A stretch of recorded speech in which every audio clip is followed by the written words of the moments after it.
The main brush consists of a roller and bristles. The bristles are typically made from nylon, offering excellent flexibility and wear resistance, while the roller is made from ABS plastic.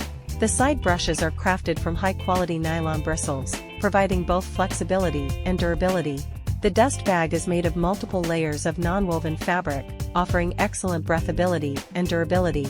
It effectively filters dust particles and prevents dust leakage. The HEPA filter has a fine mesh with small pore density, which remains intact when bent, has substantial thickness, and offers excellent filtration performance.